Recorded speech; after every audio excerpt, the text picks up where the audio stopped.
décélération, des antiprotons, l'AD, et on va voir un petit peu tout ce qui s'y passe. Et c'est ici qu'arrivent les antiprotons.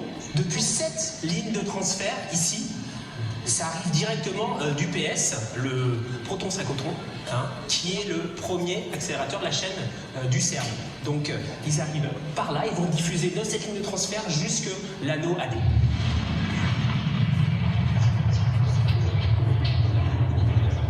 Et c'est ici dans ces cavités que les antiprotons sont décélérés. Et après avoir été décélérés, les antiprotons arrivent par ces lignes et vont être distribués dans des expériences derrière ces blocs de béton. Il y en a 6 qu'on va voir juste après. Et ici, on est devant l'expérience alpha, une des plus prolifiques de l'AD. On verra un peu tout à l'heure à quoi elle sert. Elle étudie les propriétés de l'antimatière. On verra tout ça avec Jeff Hans, le porte-parole de l'expérience.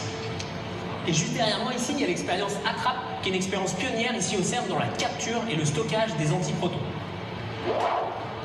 Une autre expérience AEGIS qui étudie l'antimatière dans un champ gravitationnel.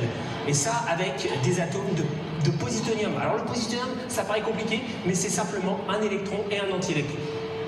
Juste en dessous de nous, il y a l'expérience ASAXA, ici, qui est une expérience pionnière au CERN, qui a développé quelque chose tout à fait original, c'est de l'hélium antiprotonique. Et ça va nous servir à sonder la matière et l'antimatière.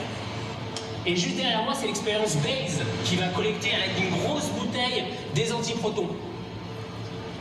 Et ces antiprotons, on va mesurer le moment magnétique pour vérifier une loi de symétrie de la nature, la CPT, charge, parité, temps.